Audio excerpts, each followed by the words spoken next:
এটা কষ্টের ভাষা। আমার এই মুহূর্তে আমি আপনাদের বুঝাইতে পারবো না। আমাদের সহ্য করার মতো না এই ভাষা, বুঝানোর মতো না যে সমস্ত জুলুম অত্যাচার নির্যাতন করে আমার এই মা বোনের পেটে বাচ্চা শিশু তাদেরকেও রেহাই দেয় নাই। এই জনের আমেরিকার মানবতা আমাদেরকে 2-1,000 মানুষ মেরা ওরা মানবতা দেখাইতে চায়, আর ইসরায়েল ফিলিস্তিনের উপরে হাজার লক্ষ লক্ষ মানুষ লাশ উড়াই দিতেছে। এটা কি ওদের মানবতা? মাথায় ওদের বিবেকে ধরে না যে মুসলমান এগুলি কি মানবতা লঙ্ঘন করতেছে? ওদের কি আইন, ওদের কি মানবতা? সাধারণ যেখানে দেখতেছে, ইরাকে দেখছে এরকম মানবতা দেখাইয়া শিয়া সুন্নির ভিতরে লড়াই লাগাইয়া তারপর ওগুলি শেষ করতেছে মুসলমান।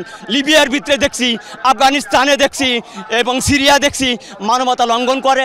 আবার তারা ওই দিনের পক্ষে একটু সাফায়েত গাইয়া মুসলমানগুলির শেষ করার জন্য চক্রান্ত করতেছে।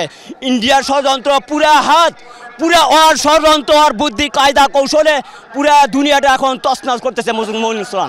ইন্ডিয়ার মোমিন মুসলমানও রেহাই পাইতেছে না, নামাজ পড়তে পারে না, তারা একটু আল্লাহর ইবাদত করতে পারে না, একটু বাজার করতে পারে না। কয় কি তুই গরুর মাংস লয়ে গেছি, মুরগির মাংস নয় যায়, কয় তুই গরুর মাংস লয়ে গেছা, এই কয় লাত্তি মারে, এই কয় তাদের উপরে জুলুম অত্যাচার নির্যাতন করে। আবার মসজিদে যায় নামাজ পড়ে পিঠের উপরে লাত্তি দেখা হয়। এই হচ্ছে ইন্ডিয়ার এই পুলিশ বাহিনী, ওই নরেন্দ্র পুরা শাসন, পুরা ইসরায়েল দিয়া পুরা দুনিয়াটা এখন তছনছ করতেছে। এখন একটু চায়না, এখন একটু রাশিয়া আমাদের পাশে, সিরিয়ার সাথে বা মুমিন মুসলমান সাথে তুর্কি আছে, এরপর ইরান আছে।